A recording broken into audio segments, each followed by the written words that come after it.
மீண்டும் உங்களை நாம் சந்திப்பதிலே மிக்க மகிழ்ச்சி அடைகின்றோம். நான் இலங்கையில் இருந்து பதுளை போதனா வைத்தியசாலையில் இருந்து வைத்தியர் கிருஷான் வேதநாயகம். மாரடைப்பு நோய் ஏற்படுவதற்குரிய பாதகமான காரணிகளை பற்றி பார்த்து கொண்டிருக்கின்றோம். அதிலே முதலாவதாக நாங்கள் ஹைப்பர்லிபிடீமியா எனப்படுகின்ற அதிகரிக்கப்பட்ட கொழுப்பு, இரண்டாவதாக சிகரெட் பிடிப்பது, மூன்றாவதாக இங்கு பார்க்க போகிற விடயம் உயர் குருதி அமுக்கம், ஹைப்பர் டென்ஷன். எனவே இந்த உயர் குருதி அமுக்கத்தை பற்றி நாங்கள் பார்க்கின்ற போது உங்களுக்கு தெரியும், இந்த குருதியினுடைய அமுக்கம் 2 இருக்கின்றது. சாதாரணமாக பிரஷர் என்று எழுதி போட்டு 120/80 என்று போடுவார்கள். மேலே இருக்கின்ற பிரஷரை நாங்கள் சிஸ்டாலிக் பிளட் பிரஷர் என்று சொல்லுவோம். அதாவது இருதயம் சுருங்கும் போது ஏற்படுகின்ற அமுக்கம். கீழே இருக்கின்ற பிரஷரை அமுக்கத்தை நாங்கள் டயஸ்டாலிக் பிளட் பிரஷர் என்று சொல்வோம். இருதயம் விரிகின்ற போது ஏற்படுகின்ற குருதி அமுக்கம். எனவே இந்த ரெண்டும், அதாவது இருதயம் சுருங்குகின்ற போது ஏற்படுகிற குருதி அமுக்கம், இருதயம் விரிகின்ற போது ஏற்படுகின்ற குருதி அமுக்கம், ஏதாவது 2 ஏதாவது ஒன்று கூடினால் கூட அந்த இடத்திலே அந்த நோயாளிக்கு மாரடைப்பு ஏற்படுவதற்குரிய சந்தர்ப்பங்கள் இருக்கிறது. எனவே சாதாரணமாக ஒருவருடைய உயர் குருதி அமுக்கமானது 120/80 என்று இருந்தாலும் அவருடைய வயதுக்கேற்றபடி இந்த குருதி அமுக்கம் வேறுபடுகிறது. எனவே இந்த உயர் குருதி அமுக்கம் சாதாரணமாக வளர்ந்தவர்களை எடுத்துக்கொள்வோமாக இருந்தால், இந்த உயர் குருதி அமுக்கம் எனப்படுவது சொல்லப்படுவது என்ன, 139/89 இருந்தால் அது நாங்கள் சாதாரணமான அமுக்கம் என்றும், 140/92 வருமாக இருந்தால் அது உயர் குருதி அமுக்கம் என்றும் நாங்கள் எடுப்போம்.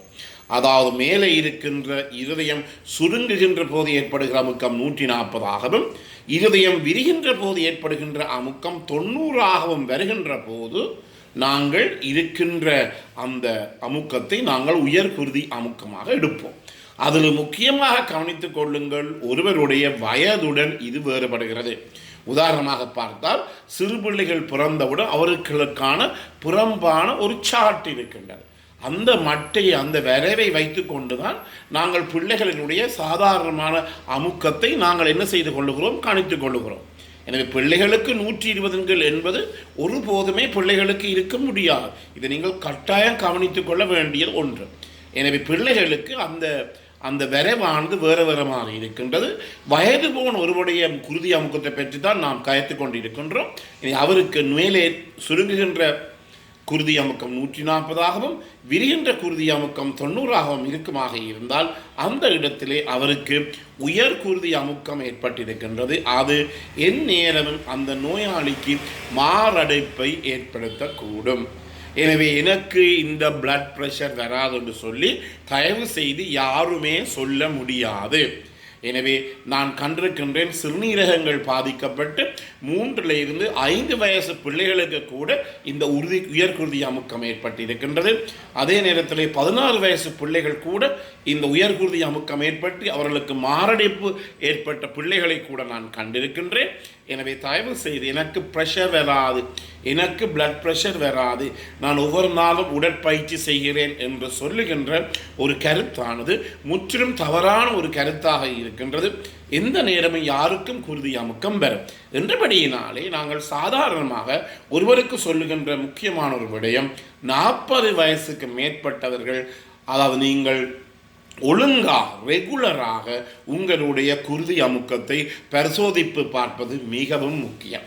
40 வயசுக்கு மேற்பட்டவர்கள், உங்களுக்கு தெரியும் என்று எல்லா இடங்களிலும் இந்த கொரோனா தாக்கத்துக்கு பிற்பாடு இந்த மன அழுத்தம், ஸ்ட்ரெஸ் அல்லது டிப்ரெஷன், மன அழுத்தம் எல்லாம் அதிகரித்து கொண்டு செல்கிறது. இந்த மன அழுத்தம் கூட இந்த குருதி அமுக்கத்தை அதிகரிப்பதற்குரிய ஒரு காரணமாக இருக்கலாம் என்று கூட அறியப்பட்டிருக்கிறது. என்றபடியினாலே 40 வயசுக்கு மேற்பட்டவர்கள் ஒரு 3 மாதத்துக்கு ஒரு தடவையாக, ஒவ்வொரு மாதமும் பார்த்தால் அது மிகவும் நல்லது, ஆனால் குறைந்தது 3 மாதத்துக்கு ஒரு தடவையாவது சென்று தங்களுடைய குருதி அமுக்கத்தை ஒழுங்காக பரிசோதித்து பார்த்து மட்டுமில்லை, அதை ஒரு கொப்பியிலேயோ ஒரு புத்தகத்திலேயோ அவர்கள் அதை என்ன செய்ய வேண்டும், எழுதி வைத்திருக்க வேண்டும். எனவே வைத்தியர்களாகிய நாங்கள் சாதாரணமாக இந்த குருதி அமுக்கத்தை பார்ப்பதற்கு தனியார் வைத்தியசாலையிலே நான் நினைக்கின்றேன் சாதாரணமாக காசு அறவிடுவது கிடையாது என்றபடியினால் அது பிரச்சனை குறைந்த ஒரு பிரச்சனையாக இருக்கின்றது. எனவே ஒரு புத்தகத்தில் அந்த வைத்தியம் சொல்லுவீர்களாக இருந்தால் அவர் உங்களுக்குரிய ஒரு இந்த குருதி அமுக்கத்தை அவர் எழுதுவார். ஆனால் இந்த குருதி அமுக்கத்தை பரிசோதித்து பார்க்கின்ற போது முக்கியமாக ஒரு வைத்தியசாலைக்கு சென்று அங்கு 20 நிமிடங்கள் நல்ல ஆறுதலாக இருக்க வேண்டும். ஒரு விதமான படபடப்போ அல்லது ஒரு விதமான பிரச்சனையும் இல்லாமல் இருக்க வேண்டும். இது மிகவும் முக்கியம். நல்ல ரிலாக்ஸ்டாக இருக்க வேண்டும். நல்ல உடல் எல்லாத்தையும் ஓய்வுள்ள ஒரு நிலையிலே வைத்துக் கொள்ள வேண்டும். படபடப்பான நிலையில் இருந்து நாங்கள் குருதி அமுக்கத்தை பார்ப்போமாக இருந்தால் அது கூடுதலாக இருக்கும். இந்த குருதி அமுக்கத்தை பற்றி இன்னும் ஒரு நிகழ்ச்சியிலே நடக்கின்ற போது இதை நாங்கள் சொல்லலாம். அதே நேரத்திலே நாங்கள் ஒருவருக்கு உயர் குருதி அமுக்கம் இருக்கின்றது என்று சொல்லி ஒரு நாளிலே அந்த குருதி அமுக்கத்தை பரிசோதித்து நாங்கள் ஒன் ரீடிங் என்று சொல்லுவோம். ஒரு நாளிலே மட்டும் நாங்கள் குருதி அமுக்கத்தை பரிசோதித்து அவருக்கு உயர் குருதி அமுக்கம் இருக்கின்றது என்று சொல்லி ஒரு நாளுமே சொல்ல மாட்டோம். 3 நாட்கள் தொடர்ச்சியாக வர வேண்டும். ஒருத்தர் நல்லாக இருக்கு அந்த வைத்தியசாலைக்கு சென்று 20 நிமிடங்கள் நல்லாக இருந்த பிற்பாடு வர வேண்டும். அதே நேரத்தில் சில பேருக்கு வைத்தியர்களை கண்டவுடன் அவர்களுக்கு குருதி அமுக்கம் கூடுகிறது. White collar blood pressure, white collar increase blood pressure என்று சொல்லுவோம். அதாவது வெள்ளை நிறவுடைய அந்த கோட்டை கண்டவுடன் கூடுகின்ற குருதி அமுக்கம். இது பல பேரை நான் கண்டிருக்கின்றேன். எனவே இது ஒரு பெரிய பிரச்சனையாக இருக்கின்றது. எனவே இந்த ஒயிட் காலர் பிளட் ப்ரெஷரை பற்றியும் இருக்கின்றது. எனவே அப்படிப்பட்டவர்கள் என்ன செய்ய வேண்டும்?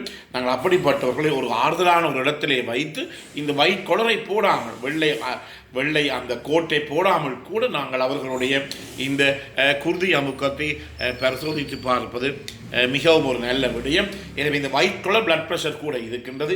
எனவே அவர்கள் என்ன செய்ய வேண்டும்? ஒரு நல்ல ஒரு ஓய்வான ஒரு ரிலாக்ஸான ஒரு சுற்றாடல் என்வாயர்மெண்ட்டில் இருந்து ஒரு நல்ல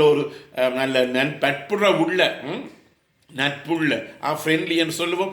நட்புள்ள ஒரு வைத்தியரிடம் போய் தன்னுடைய குருதி அமுக்கத்தை அவர் பரிசோதித்து பார்ப்பது மிகவும் முக்கியம். எனவே உங்களுக்கு மாரடைப்பு ஏற்படாமல் இருக்க வேண்டும் என்றால் உங்களுடைய குருதி அமுக்கத்தை நீங்கள் சாதாரண நிலையிலே பெற வேண்டும். அதாவது 139 இருந்து 89 மட்டும் உங்களுடைய குருதி அமுக்கத்தை பேண வேண்டும் வயது வந்தவர்களுக்கு. ஆனால் இதை கவனித்துக் கொள்ள வேண்டும். இல்லாவிட்டால் இந்த உயர் குருதி அமுக்கம் ஏற்படுகின்ற போது அந்த பாரம் இருதயத்துக்கு போகும்.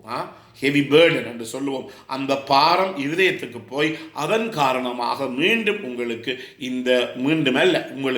இந்த மாரடைப்பு ஏற்படக்கூடிய சந்தர்ப்பங்கள் இருக்கிறது. எனவே அனைவருமே உங்களுடைய குருதி அமுக்கத்தை சாதாரண நிலையிலே பேணுங்கள். எனவே இந்த நிகழ்ச்சி உங்களுக்கு பிடித்திருந்தால் இதை பார்க்காததற்கு அறிமுகப்படுத்துங்கள். இதை லைக் பண்ணலாம், ஷேர் பண்ணலாம், அல்லது மணிச்சின்னத்தை அமர்த்தி பெல் சைன் அமர்த்தி இதை நீங்கள் சப்ஸ்கிரைப் பண்ணலாம். மேலதிக தேவையாக இருந்தால் 0094 777 35 62 45 மூலமாக தொடர்பு கொள்ள முடியும். பிறந்திருக்கின்ற நாள் உங்கள் அனைவருக்கும் இனிய பொழுதாக அமைய அனைவருக்கும் பொதுவான இறைவனை வேண்டி விடை பெறுகின்றேன். நன்றி, வணக்கம்.